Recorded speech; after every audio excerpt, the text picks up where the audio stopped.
If your spring garden needs a boost, and your kitchen scraps are piling up, a worm composting bin might be the most hard-working little farmhand you've never hired.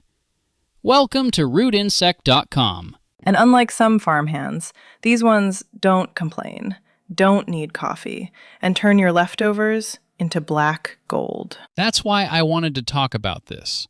A lot of gardeners focus on fertilizer in spring, but they overlook soil biology.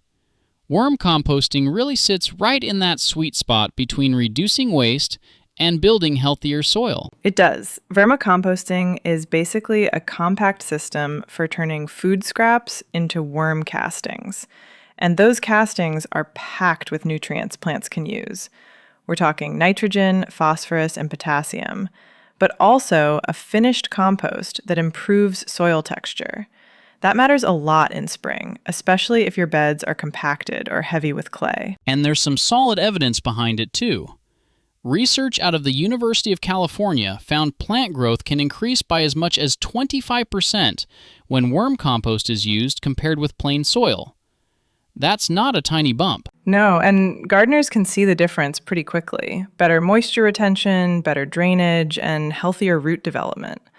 It's one of those systems that feels almost unfair once it gets going. I will say, though, people make it sound too effortless sometimes. A worm bin is easy, but only if you choose the right setup. If you grab the wrong size or a bin with poor airflow, you'll end up with smells and soggy bedding. I'm going to gently disagree with you there.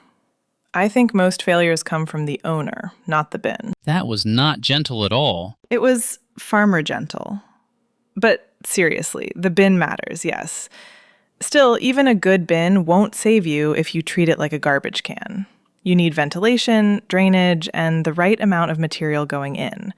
Most households do well with something in the 10 to 20 gallon range. If it's just 1 or 2 people, go smaller.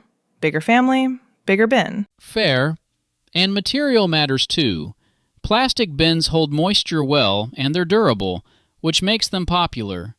Wooden bins breathe better, and some folks like the look of them more, especially if the bin is indoors or on a porch. I'm a stackable bin person.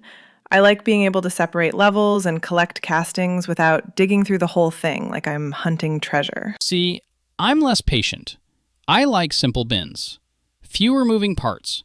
Fewer things for me to forget. Which is funny because I remember your first worm bin. You forgot drainage and that thing turned into a swamp. I was conducting a moisture experiment. You were conducting a smell experiment. Fair enough.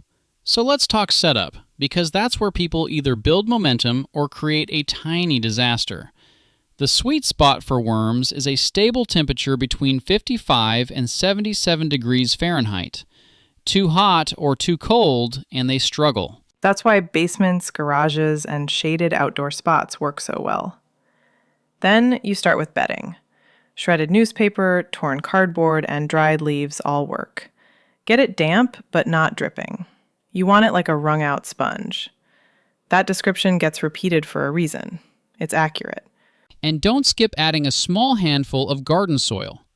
That introduces microbes, which helps the whole system get established. For beginners, a complete vermicomposting kit can make life easier too.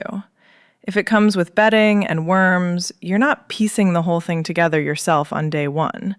That lowers the odds of giving up before the worms even settle in. I also think spring is the perfect time to start because your routines are shifting anyway. You're already thinking about beds, seedlings, and cleanup. Adding a worm bin fits naturally into that rhythm. Especially for people with limited space. Not everyone has room for a big compost pile. A worm bin can live in a small outdoor corner, a utility room, even an apartment setup if it's managed properly. So if someone's on the fence, I'd say this. Pick a bin that matches your household waste, make sure it has airflow and drainage, keep the bedding moist, and don't cook or freeze your worms. And remember the reward. You're not just getting rid of scraps. You're creating a compost that can help spring vegetables, flowers, and container plants take off fast. Thank you for listening to this edition of RootInsect.com, Conversations with Grant and Fiona.